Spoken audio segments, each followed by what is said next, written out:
كل نفس ذائقة الموت وقال كل من عليها فان ويبقى وجه ربك ذو الجلال والإكرام سبحان من لا يخفى إليه اختلاف النيات ولا يعذب عنه معاصي العباد في الخلوات سبحان الله الذي منه خلقة العباد وإليه المعاد فمن يعمل مثقال ذرة خيرا يره ومن يعمل مثقال ذرة شرا يره نشهد أن محمدا نبيه وحبيبه وسيد المرسلين وشفيع المذنبين وصلى الله على محمد وآله الطيبين الطاهرين.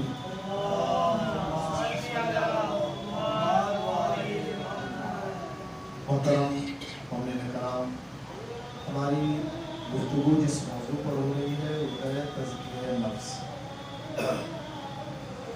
ہمیں اپنے نفس کو پاکیزہ کس طرح رکھنا چاہیے.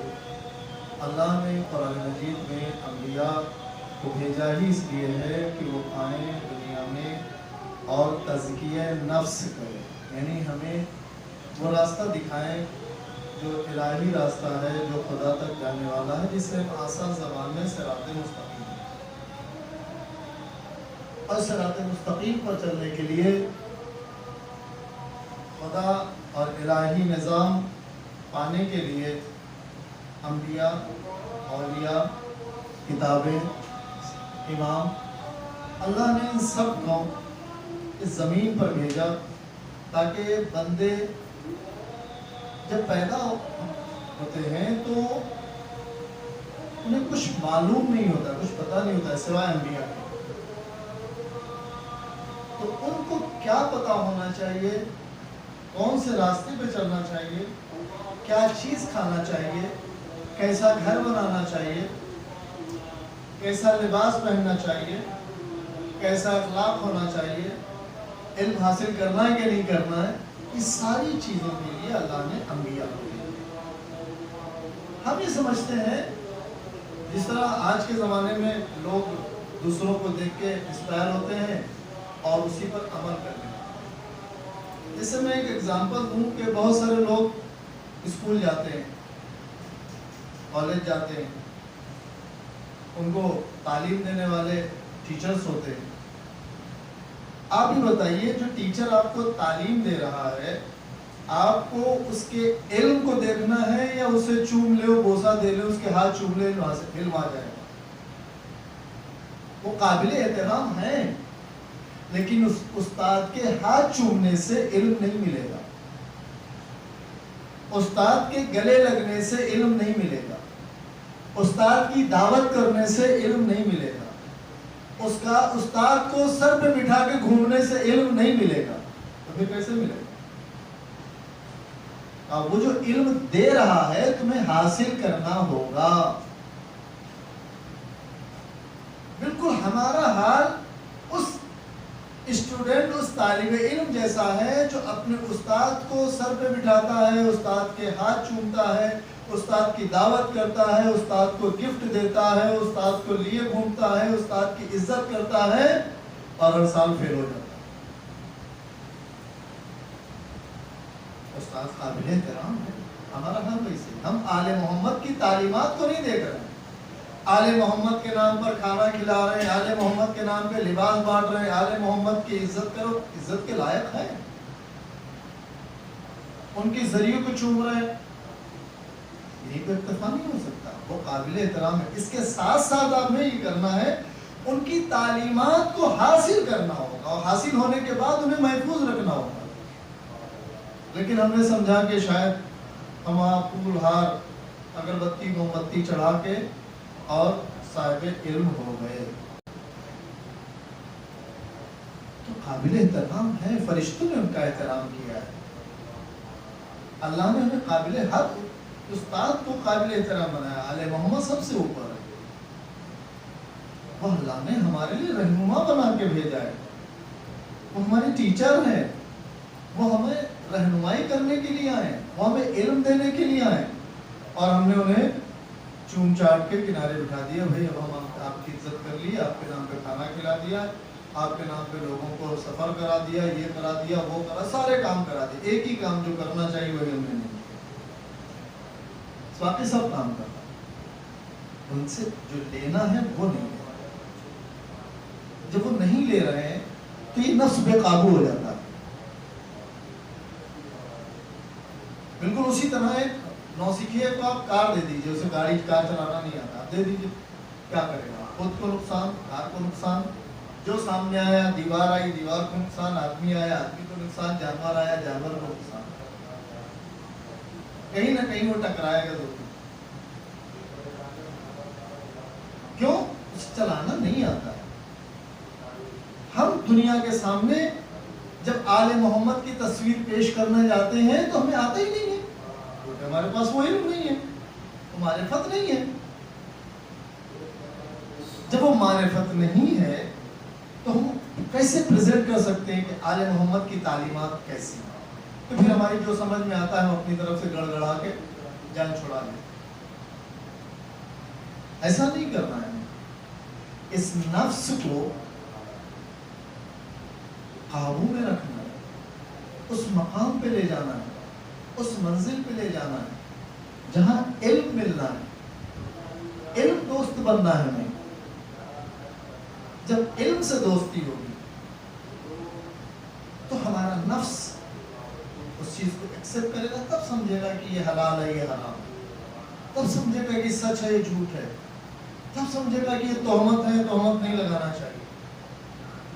ورنہ نفس تو بے قابو ہوتا رہتا ہے، جس چیز کی طرف مائل ہو جاتا ہے اب وہ ادھر دوڑ کے چلا جاتا ہے۔ اب ہر نبی کی زندگی کو دیکھ لیجیے، ہر نبی نے سب سے پہلے جس چیز کا دعویٰ کیا اور ہمیں متوجہ کیا وہ ہے خدا۔ ہر نبی نے، ہر امام نے،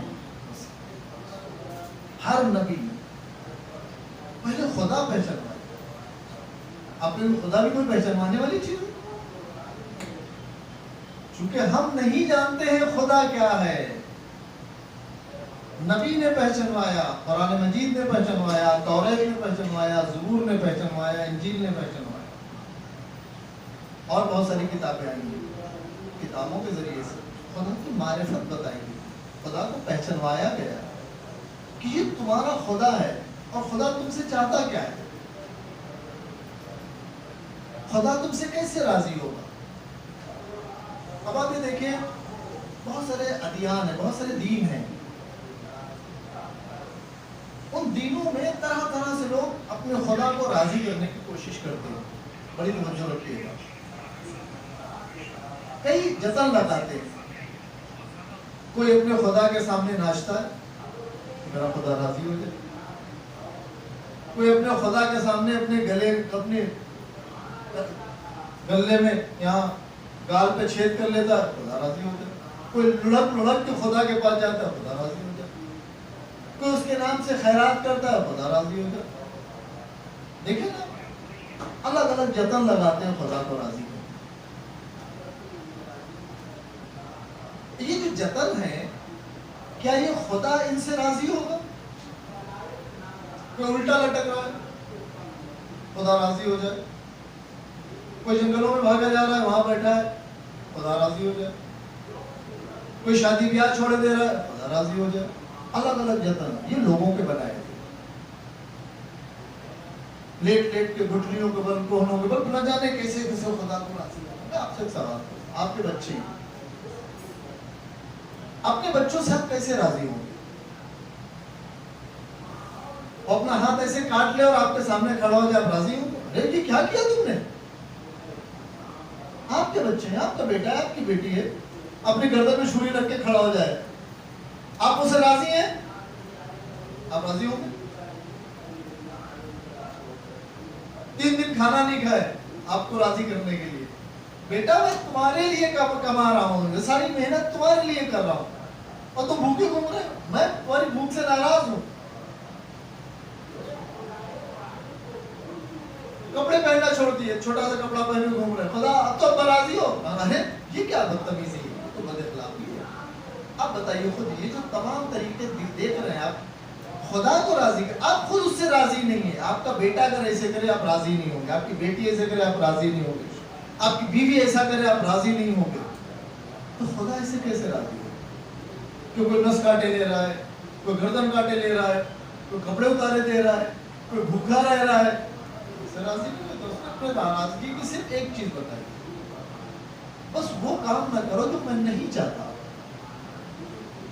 مثال کے طور پر میں نے کچھ چیزیں حرام کی تو حرام مت کھاؤ، میں راضی ہوں تم سے.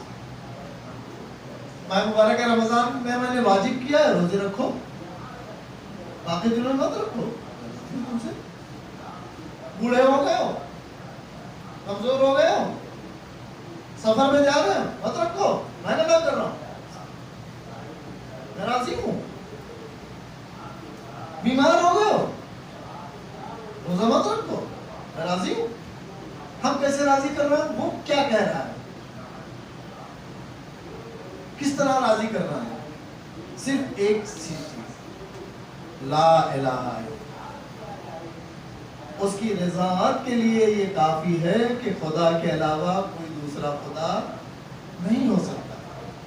محمد رسول اللہ، اس کی رضاعت کے لیے کافی ہے پیغمبر اکرم کو ہم اس کا رسول مانیں.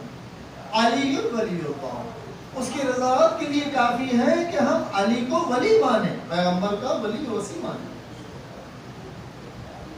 لیکن ہمارا نفس کیا کرتا ہے؟ دھوکہ دینے کی کوشش کرتا ہے. بروز قیامت بڑی انٹرسٹنگ چیز ہے، حدیث اور قرآن میں بہت ساری ہے. بروز قیامت بندہ کہے گا خدایا ہم کیا کریں، شیطان نے ہم کو بہکا دیا. شیطان نے کہا میں نے تم کو دعوت دی تھی، تو میری بات مانو. میں نے تم کو کہا تھا تم میری بات، تم نے میری بات کیوں مانی؟ میں تو گیا ہی تھا بہکانے کے لیے. کس کو الزام دیں؟ اسی طریقے سے اہل بیت کو راضی کرنے کے لیے کوشش کرتے ہیں، ہر جتن کر ڈالتے ہیں، نہ جانے کیا کیا کرتے ہیں، کھانا پینا کپڑے یہ وہ. ہم یہ بھی تو دیکھیں ان کی رضاعت کس چیز میں ہے.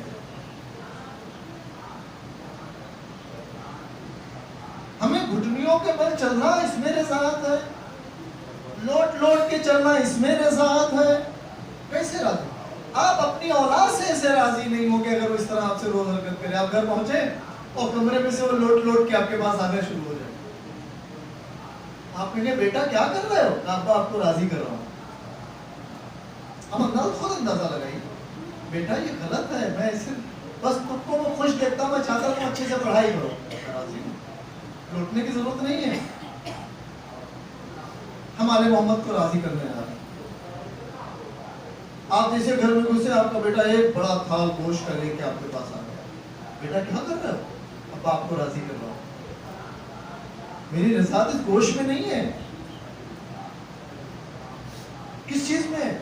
میں چاہتا ہوں کہ تم ایک اچھے انسان بنو، میری رضاعت اس میں. ہمارے محمد کے ساتھ یہی کر رہا ہے. بڑے بڑے گوشت کے تھالے رکھ رہے ہیں، بڑے بڑے چاول کے تھالے رکھے دے رہے ہیں، روٹیاں رکھے دے رہے ہیں ان کے سامنے. اب تو نئے ہندوؤں کی طرح ہمارے یہاں ہو گیا، زری کے پاس جا کے رکھنا ہے، اس پر نظر کرو. روزے کے پاس جا کے رکھنا ہے، جہاں پر جب تک نہیں رکھو گے تب نظر نہیں ہوگی. اللہ، ان کی رضاعت اس میں نہیں ہے. جس طرح آپ اپنی اولاد کو نیک اور صالح دیکھنا چاہتے ہیں، آل محمد بھی اپنے چاہنے والوں کو نیک اور صالح دیکھنا چاہتے ہیں. آپ چڑھانا چڑھائیں یا نہ چڑھائیں، ان کے ہاتھ چومیں یا نہ چومیں، ہم یہ کام چھوڑ کے باقی سارے کام ہم نے اڈاپٹ کیا. یہ ان لوگوں کا کام ہے جن کے خدا کا پتہ نہیں ہے، جنہوں نے خدا خود بنایا ہے.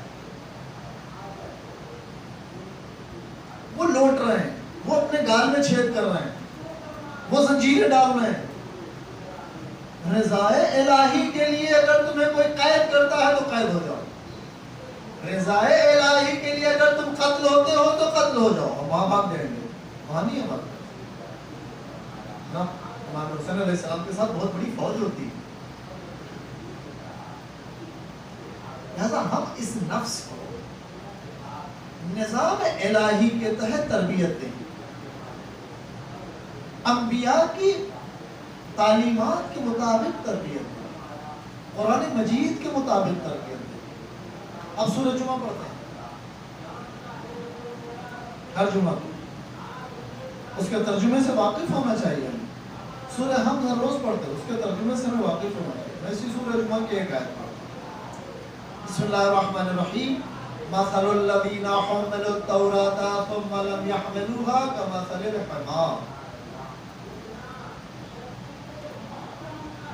قرآن مجید سورہ جمعہ کیا ہے؟ گدھے کے اوپر توریت رکھ دینے سے توریت کے ماننے والے صاحب علم ہو جائیں گے. یہی مثال دی گئی. کیا گدھے کے اوپر کتابیں رکھ دینے سے گدھا صاحب علم ہو جائے گا؟ میری طرف سے مثال نہیں ہے، گدھے کی مثال دی ہے، خدا نے دی ہے. کہا نہیں، یہ ان لوگوں کے لیے جو توریت کے ماننے والے. تو کیا قرآن کے ماننے والوں کے لیے آیت نہیں ہے؟ قرآن کو سر پہ رکھ کے گھومنے سے صاحب علم نہیں ہو، قرآن کو چھت پہ رکھنے سے صاحب علم نہیں ہو، قرآن کی عبادت کرنے سے صاحب علم نہیں ہو، قرآن کو سونے سے لکھنے سے صاحب علم نہیں ہو، قرآن کو بہت سارے جزدانوں میں رکھنے سے صاحب علم نہیں ہو. قرآن مجید میں مثال دی. مثل الذین حملوا التوراة ثم لم يحملوها كمثل الحمار. گدھے کے اوپر کتابیں رکھنے سے گدھا صاحب علم نہیں ہو جاتا. ہم نے قرآن مجید کے ساتھ کیا کیا؟ اس نفس کی خواہش کی اور قرآن کو گرایا. میں ہزاروں مرتبہ مثال دے چکا ہوں. جب صرف قرآن سننے میں، قرآن کی ہوا دینے میں، قرآن کے نیچے سے نکل جانے میں اتنے فائدے ہیں کہ سفر کی مصیبت سے بچ گئے، بیماری سے شفا پا گئے، تو پھر اندازہ لگائیے اگر پڑھ لیں گے تو کتنا فائدہ ہوگا. قرآن مجید کو خرید کے بانٹنے سے فائدہ نہیں ہے. یہ رکھیے قرآن مجید بھری پڑی ہے اپنے یہاں. کتنے لوگ پڑھتے ہیں؟ ہم خود لوگ اتنے آتے ہیں، جمعہ میں آتے ہیں کم سے کم 50 سے 60 لوگ تو آ ہی جاتے ہیں. کتنے لوگ بیٹھ کے قرآن پڑھتے ہیں؟ ہر مرنے والے کے لیے 2-3 قرآن 2 پاروں کے ڈبے رکھ دیے جاتے. کیا ملا اس کو جب کسی نے پڑھا ہی نہیں؟ لا کے رکھ دے. ہمارا دماغ بن گیا، مائنڈ بن گیا. یہ ہمارے نفس کی، ہماری خواہشات ہیں، نہ کہ یہ خدا چاہتا ہے. اور یہ ترجمے والی نہیں ہے کہ ٹھیک ہے چلیے یہاں ہندی والے زیادہ، چلو ہندی کا ترجمہ لے آئیں. عربی میں ایسا ہے. اردو جاننے والے تو اردو کا ترجمہ لے آئیں، شاید کوئی پڑھ لے. تلاش کریں. کبھی آپ قرآن پڑھتے ہیں، ہندی جانتے ہیں، میں ترجمے والی قرآن آپ کو گفٹ کرتا ہوں. آپ کہیں نہ کہیں اپنے دل میں اپنا سوچا کہ میرے والدین کو اس کا ثواب دے رہے، اسے کہنے کی ضرورت نہیں ہے میرے والدین کے لیے بخش دینا، کہ کہیں یہ تو بخشا جائے. آپ نے سوچا، بس خدا نے اسے چڑھتا پڑھا چڑھا دیا. لہذا یہ نفس بے قابو ہوتا رہتا ہے. اسے گھیرے رکھنا، اسے باندھے رکھنا، اسے بھاگنے نہیں دینا، ورنہ یہ کسی بھی طرف مائل ہو جاتا ہے، کہیں بھی لڑکنے لگتا ہے، کہیں چلا جاتا ہے. اس کو کس سے باندھ سکتے؟ تعلیمات سے. آپ اگربتی جلا کے اپنے نفس کو باندھ نہیں سکتے، موم بتیاں جلا کے اپنے نفس کو قابو میں نہیں کر سکتے، آپ دیگیں پکا کے نفس کو قابو میں نہیں کر سکتے. صرف ایک ہی راستہ ہے، تعلیمات آل محمد، تعلیمات قرآن مجید، نظام الہی سے ہی آپ اس نفس کو قابو کر سکتے ہیں، ورنہ امپاسبل ہے، نہیں ہو سکتا، ناممکن ہے. آپ چاہتے ہیں کہ آپ کا بچہ اسکول جائے تو خوب دل لگا کے کتابیں پڑھے، اور جب کتابیں پڑھے تو آگے بڑھے. کیا خدا آپ سے نہیں چاہتا میں نے توریت دی تم توریت پڑھو، میں نے انجیل دی تم انجیل پڑھو، تو میں نے زبور دی تم زبور پڑھو، میں نے تمہیں قرآن دیا تم قرآن پڑھو؟ اگر آپ کو ایسا لگتا ہے قرآن کے سامنے اگربتی جلا دینے سے، قرآن کو جزدان میں رکھ دینے سے صاحب علم ہو جائیں گے، تو اپنے بچوں کی کتابیں لیجیے اور روز اگربتی جلائیے اور جزدان میں رکھ کے اوپر رکھ دیجیے، آپ کا بچہ صاحب علم ہو جائے گا. کیوں مذاق کر رہے ہیں؟ میرے بچے کی زندگی خراب کریں؟ آپ نہیں کروا رہے ہیں لوگ، ہم خود اپنی زندگی خراب کر رہے ہیں، اس سے کوئی لینا دینا نہیں. جو تعلیم دنیا میں بھی کام آئے گی اور آخرت میں بھی کام آئے گی، دام میں لپیٹ کے رکھ دیا اور اپنے نفس کی خواہشات کو پورا کرنے دوڑنے لگے. ہمیں جو پسند ہوتا ہے توجہ رکھیے گا، ہم جو پسند کرتے ہیں وہ کھانا ہم کھلاتے ہیں جو ہم پسند کرتے ہیں، یا جو سستا پڑتا ہے وہ کرتے ہیں.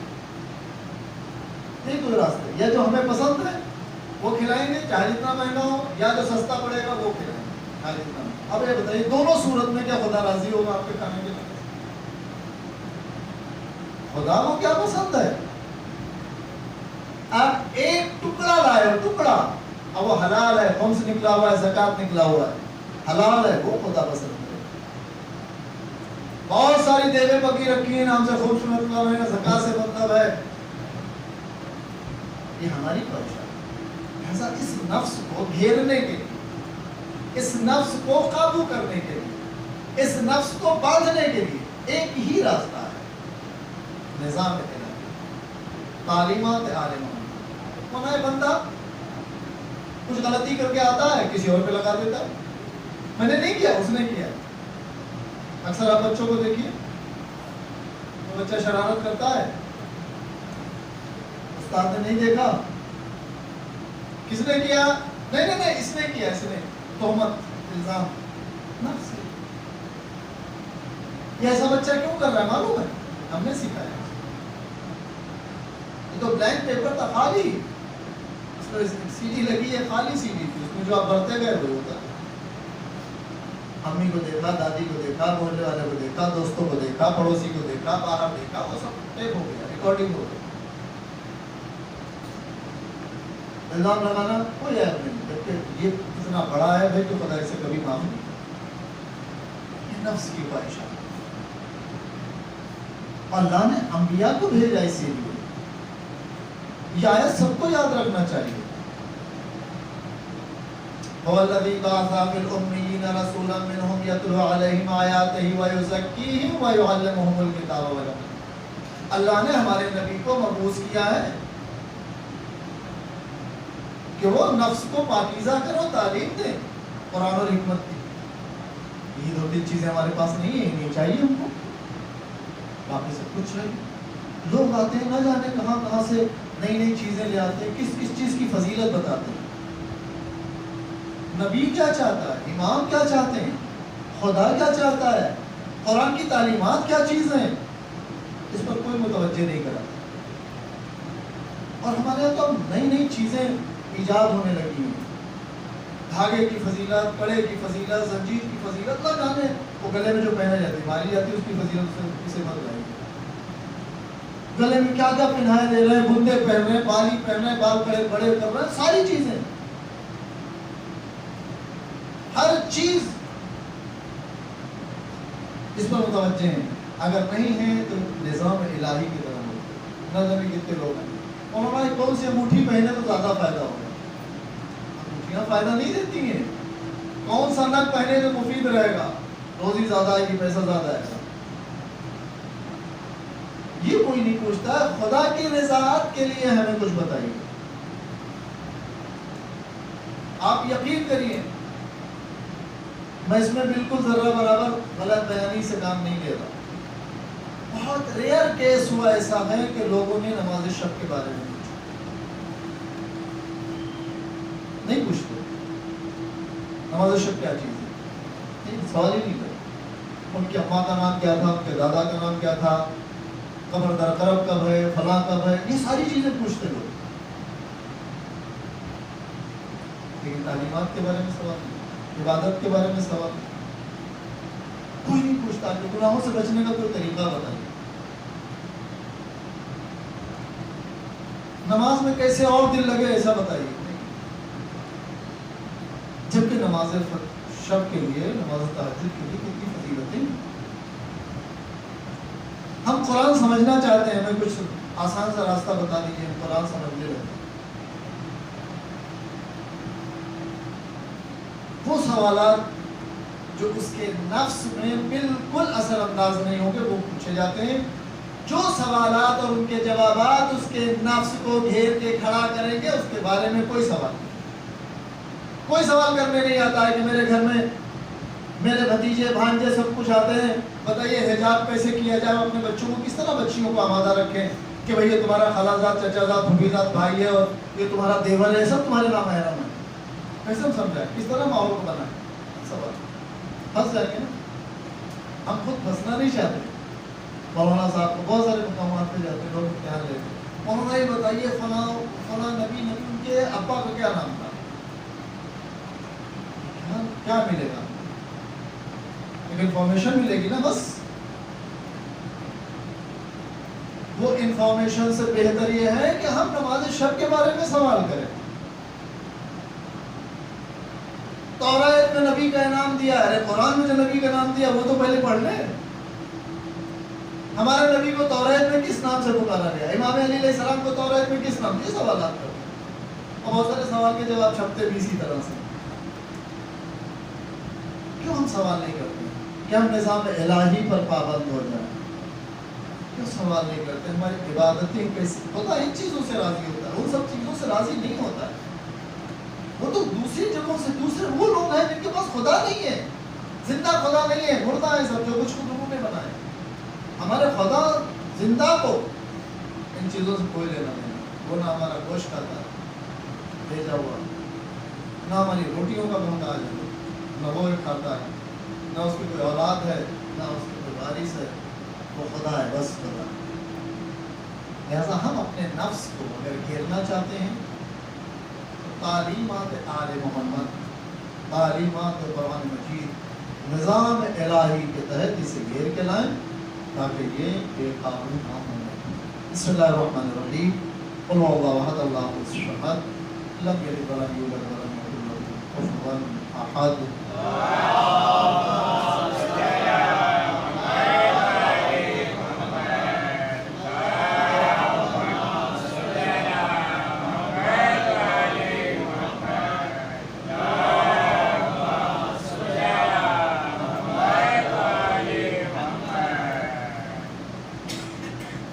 أعوذ بالله من الشيطان الرجيم، بسم الله الرحمن الرحيم،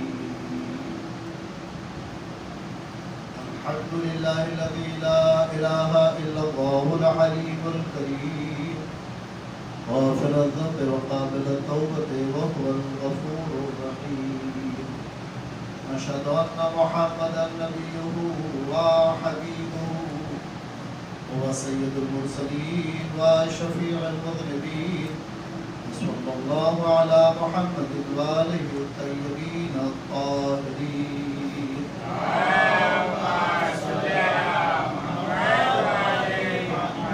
اللهم صل على أمير المؤمنين قائد الغر المحجلين حادينا وسيدنا علي بن أبي طالب عليه السلام،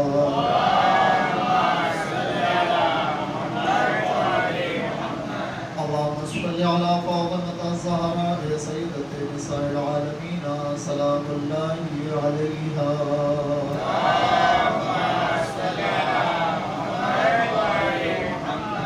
اللهم صل على إمام المتقين سيد شباب أهل الجنة حسن والحسين عليهم السلام،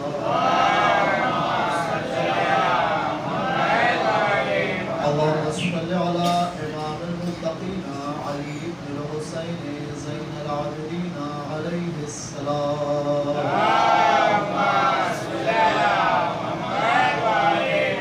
اللهم صل على إمام المتقين محمد بن علي عليه السلام، اللهم صل على إمام المتقين جعفر بن محمد عليه السلام،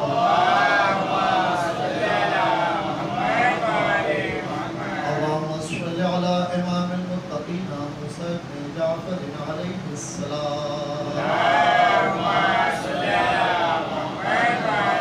اللهم صل على إمام المتقين علي بن موسى الكاظم عليه السلام، اللهم صل على إمام المتقين محمد بن علي عليه السلام،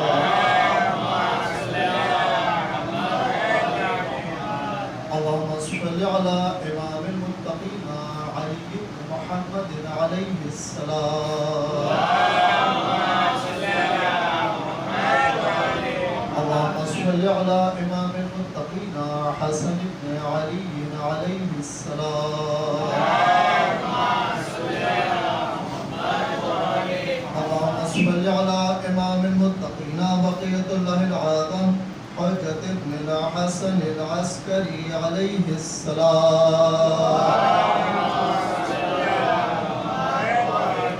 صلواتك عليه وعلى آبائه في هذه الساعة وفي كل ساعة وليا وحافظا وقائدا وناصرا ودليلا وعينا حتى تسكنه أرضك طوعا وتمتعه فيها طويلا.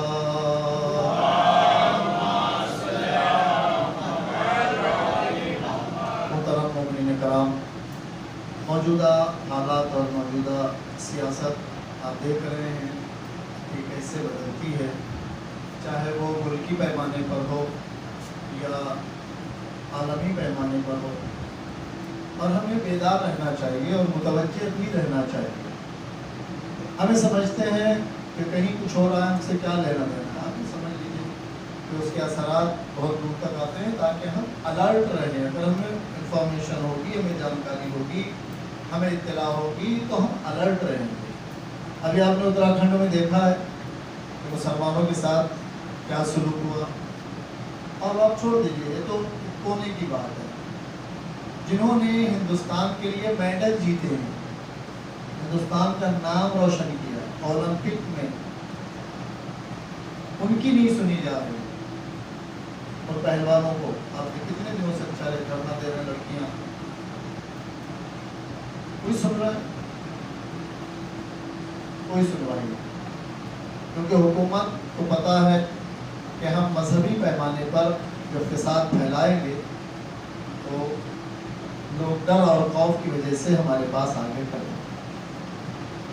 اور یہاں پر ہندو بھائیوں کو مسلمانوں سے ڈرایا جاتا ہے، مسلمانوں کو ہندو بھائیوں سے ڈرایا جاتا ہے. جبکہ جہاں دیکھیے، اگر اپنے اپنے علاقے میں آپ نظر دوڑائیں، جو آپ کے پہلے دوست تھے ابھی بھی وہی دوست ہیں، جو آپ کا پڑوسی پہلے تھا ابھی بھی وہی ہے. لیکن کچھ علاقوں میں ایسا ہوا ہے کہ وہ دوست جو پہلے تھا اب وہ ان کا پکا دوست نہیں ہے. جو پڑوسی پہلے زیادہ ملنسار تھا وہ اچھے سے نہیں ملتا ہے. یہ فساد پھیلایا جا رہا ہے، مسلمان کو کمزور ثابت کیا جا رہا ہے، جبکہ دنیا میں آدھی دنیا مسلمانوں کی ہے. اور سب سے زیادہ مالدار ملک اگر کوئی ہے تو مسلمان ہے. پورا افریقہ، یہ پورا عرب مسلمانی. ہم کس بات کے خوف زدہ ہیں؟ لیکن ہمیں کسی کے کاندھے کی ضرورت نہیں ہے. ہمارے پاس اگر ہمارا اسلام پختہ ہے، ہمارا ایمان پختہ ہے، تو خوف زدہ ہونے کی ضرورت ہے. ہم اگر مریں گے تو اپنے ایمان کریں. کتنے لوگ ایسے علاقوں میں ہیں جہاں انہوں نے اپنے بچوں کو، بچیوں کو اپنے حجاب پہنانا چھوڑ دیا کہ اگر ہم پہچان جائیں گے، سفر میں جاتے ہیں حجاب نہیں پہنتے، پہچان جائیں گے. ارے کم سے کم پہچان جائیں گے، مسلمان تو مریں گے. لہٰذا ان دنیا کی سیاستوں سے واقف اور متوجہ ہونا بہت ضروری ہے. جو اسلامی سیاست اور آل محمد کی بتائی ہوئی سیاست، تعلیمات الحمدللہ اس وقت عروج پر ہے. رہبر معظم آیت اللہ العظمیٰ سید علی خامنائی اور آیت اللہ العظمیٰ سید علی سیستانی کی جو نظر ہے وہ پوری دنیا پر ہے. دونوں مراجع اپنے اپنے مقام سے وہ کام انجام دے رہے ہیں، دنیا حیرت زدہ ہے، سوچنے پر مجبور ہے. جہاں عراق میں اتنی آسانی سے جا رہے ہیں، آ رہے ہیں، ہر طرف ٹیررسٹ موجود ہیں، کیوں؟ کیسے محافظ؟ حفاظت سے آپ چلے جاتے ہیں، چلے آتے ہیں. کوئی تو ہے جو حفاظت کر رہا ہے، کوئی تو ہے جس نے پلاننگ کی ہوئی. عراق کو بچایا آغاز سیستانی نے. بغداد سے صرف 15 کلومیٹر داعش تھے. 15 کلومیٹر کچھ نہیں ہوتا ہے. بندوق کی رینج اب 15 کلومیٹر کی آنے لگی ہے. جن کے پاس ہر اسلحہ آقا کے ایک فتوے سے پسپا ہو گئے.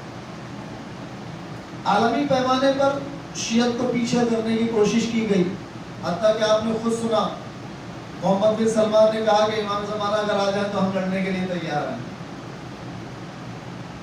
آج وہی سیاست پھر پلٹ کے آ گئی، اسی ایران سے دوستی ہے جس سے خوف زدہ تھے، جس سے لڑنے کے لیے تیار. انسان کے پاس اگر تعلیمات آل محمد ہوگی وہ کبھی ناکام نہیں ہو سکتا ہے. آپ ایک اندازہ لگا لیجئے تعلیمات آل محمد کا، دنیاوی تعلیمات کا، جتنے ملکوں میں انقلاب آیا ان ملکوں کے حالات کیا ہیں. ایران سے پہلے آیا، ایران کے بعد بھی آیا. آپ ٹیونس کا حال دیکھ لیجئے، برا حال ہے. غدافی کے جانے کے بعد وہاں کا حال دیکھیے، برا حال ہے. جسے مصر کہتے تھے پہلے، آپ وہاں جا کا حال جا کے دیکھیے، برا حال ہے. خود ہمارے ملک کا 70 سالوں میں کیا حال ہوا ہے. لیکن اگر تعلیمات آل محمد حاصل کرنے والوں کے ہاتھ میں ملک ہوگا ایران جیسا ملک، آپ دیکھیے کہاں تک پہنچے. چاروں طرف سے گھیرا ہوا ہے، پابندیاں لگائیں.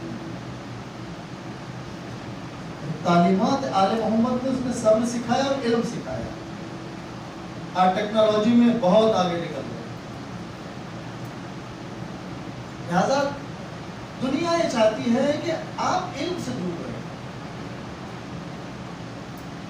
اور گناہوں کی طرف لے جانے کے لیے پوری تیاریاں. آپ جو پہلے کی شادیاں، ہمارے باپ دادا کی شادیاں آپ دیکھیے کتنی سمپل اور سادہ ہوا کرتی. کوئی بھی شادی سے ڈرتا نہیں تھا. لڑکی اگر گونگی بہری بھی مل گئی ہے تو نبھا لے جاتے تھے. لڑکا تھوڑا کم کمانے والا یا لنگڑا کچھ مل جاتا تھا، ماں باپ نے کر دیا، لے جاتے تھے. لیکن گناہوں کے راستے کو کھولنے کے لیے ایک راستے کو بند کرنا تھا. چونکہ یہ ابھی بہت قریب میں تاریخ آنے والی ہے، ایک ایسی شادی زمین اور آسمان کو منور کر دیا. ان شادیوں کو اتنا دھیرے دھیرے کر کے مہنگا بنا دیا. مہنگا بنانے کے بعد دشوار بنا دیا اور گناہ کے راستے کو آسان کر دیا. آج ہم خوشیاں منائیں گے، محفل کریں گے. جو آدمی، ذمہ داری سے کہہ رہا ہوں، جو آدمی جناب سیدہ اور امام علی علیہ السلام کو فالو نہیں کر سکتا، اس کو حق نہیں ہے کہ ان کی شادی میں خوشی منائے. اس کے پاس بیٹا ہے تو سادگی سے شادی کرے. اور کفو کی جو ڈیفینیشن ہے وہ کیا ہے وہ پتا ہونا چاہیے. آج ہمارا بیٹا بولتا ہے کہ ہمیں گوری اور خوبصورت لڑکی چاہیے. لڑکی بولتی ہے نہیں، مجھے تو اتنا پڑھا لکھا اور اتنا ایسا لڑکا چاہیے جو اتنے لاکھ کماتا ہو. کیا یہی کفو ہے؟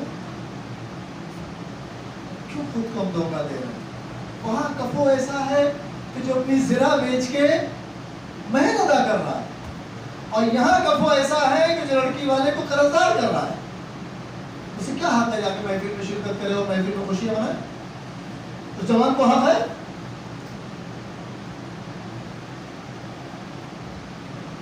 اگر وہ چاہتا ہے کہ ان کی خوشی میں خوشی منائے تو اپنے نفس کو ان تعلیمات کی طرف لے جائے جو انہوں نے دی. کفو کا مطلب یہ تھا کہ فاطمہ عبادت گزار ہیں تو علی بھی عبادت، فاطمہ خدا پرست ہے تو علی بھی خدا پرست، فاطمہ سخی ہے تو علی بھی سخی ہے، فاطمہ خدا کے لیے زندہ رہ رہی ہے تو علی بھی خدا کے لیے. یہاں اتنی غربت ہے کہ پیوند لگے، یہاں اتنی غربت ہے دوسری طرف کہ زرہ بیچنا پڑ رہی ہے. اور ہم کیا کر رہے ہیں؟ چلا غریب آدمی، کتنی غریب لڑکیاں ایسی بیٹھی ہیں جو جہیز کی وجہ سے، پیسے کی وجہ سے بوڑھی ہوئی جا رہی ہیں. نہیں خوبصورت ہے، اس وجہ سے ان کی عمر نکلی جا رہی ہے.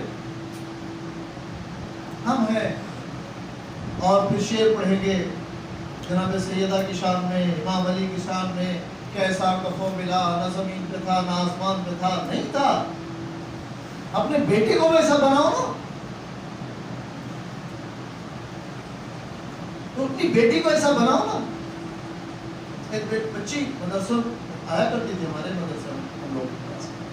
اس کی جب شادی ہوئی مہر لکھا گیا, اس نے اسی وقت اسی عالم سے کہا مہر آپ لکھ رہے ہیں, میری طرف سے مہر آج میں معاف کر دیں, مجھے نہیں چاہیے, مجھے بھروسہ ہے, خدا پر بھروسہ ہے, نہ کہ اس آدمی پر بھروسہ ہے. اور ہم کس پر بھروسہ کریں؟ خدا کے علاوہ سب پہ بھروسہ. لہذا اس عالمی سازش سے محفوظ ہونے کے لیے ایک ہی راستہ ہے, گناہوں سے بچنے کے لیے. ہم شادیوں کو آسان کریں تاکہ ہمارے بچے, ہماری بچیاں شادی کے لیے جلدی آمادہ ہو جائیں اور وہ زنا جیسے گناہ سے محفوظ رہ سکیں. اس کا پلیٹ فارم اوپن ہے تاکہ وہ محرم اور نامحرم سمجھائیں اور خود بھی سمجھ سکیں. ہمارے بچے صرف اچھے کپڑے پہننے کو خوشی سمجھتے, صرف عطر لگانے کو خوشی سمجھتے. جس دن تم سے خدا راضی ہو جائے وہ خوشی کرے گا, جس دن تم خدا کو راضی کر لو وہ عید کرے گا. لہذا اس عالمی سازش جو یہودی اور عیسائی مل کے کر رہے ہیں اس وقت, خدا نے ان کو گھیر دیا ہے. کس کے ذریعے سے؟ محبان آل محمد کے ذریعے سے. محبان آل محمد کیسے گھیر سکتے؟ علم کے ذریعے سے, ٹیکنالوجی کے, جو زمانے کی ضرورت ہے اس زمانے کا علم تمہارے پاس ہونا چاہیے. لہذا ہم کوشش کریں سیاست سے متوجہ رہیں, فراموش نہ کر جائیں, اور اپنے علاقے میں جو ہو سکتا ہے وہ ملت اور قوم کے لیے کریں. جناب سیدہ اور امام علی علیہ السلام کی شادی 1 تاریخ کو تم سے لے کر میں جوانوں سے گزارش کرتا ہوں اپنے والدین سے کہیں کہ مجھے سادگی سے شادی کرنا ہے, صرف نکاح کرنا ہے. اور خود میسج پہنچائیں, نہ کہ مولانا پہنچائیں. مولانا کی بات اب سنتے ہی تو رکھے گئے خالی یہ نماز کون پڑھائے گا, مریا کو نماز میت کون پڑھائے گا, جمعہ کون پڑھائے گا, نکاح بس اسی لیے, باقی بات ماننے کے لیے نہیں. آپ لوگ منوائیں اپنے والدین. شادی کرنی ہے بالکل سادگی سے کرنی ہے, اللہ کے گھر میں کرنی ہے, کیونکہ ہمیں ایک پاکیزہ نسل چاہیے جو امام کے ساتھ کھڑی ہو, جس کی شادی میں ناچ گانے ہو رہے, حرام حرام ہو رہا ہے, حلال وہاں ہے ہی نہیں. وہ جو بچے کی بنیاد اس دن پڑے گی وہ امام کے ساتھ کیسے کھڑا ہوگا؟ لہذا کوشش کی جائے اس عالمی سازش سے اور ملک کی سازش سے بھی ہم متوجہ رہیں. میں دعا کرتا ہوں پروردگار باپ محمد والے محمد ہماری اس قلیل سی عبادت کو قبول فرمائے. محبان آل محمد جہاں جہاں ہے سب کی جان مال عزت آبرو کی حفاظت فرمائے. ہم سب کو کربلا والوں کے راستے پہ چلنے کی توفیق عنایت فرمائے. یہاں جو تیری بارگاہ میں پھیلے ان کو کسی کا محتاج قرار نہ فرما. خدایا جو بے روزگار ہو ان کو رزق کثیر رزق حلال عنایت فرما. جن کو تو نے روزیاں عطا کی سب کی روزی روزگار میں برکت عنایت فرما. ہمیں اطاعت الہی کی توفیق عنایت فرما. ہمارے بچے بچیاں جو دینی و دنیاوی تعلیمات حاصل کر رہے ہیں کامیابی و کامرانی عنایت فرما. ہمارے مرحومین کے گناہ میں کبیرہ و صغیرہ کو معاف فرما. ہم سب کے گناہ صغیرہ و کبیرہ کو معاف فرما. امام زمانہ علیہ السلام کے ظہور میں تعجیل فرما. ہم سب ان کے ناصر و مددگاروں میں شمار فرما. ان اللہ ملائکۃ یصلون علی النبی یا ایھا الذین آمنوا صلوا علیہ وسلموا تسلیما.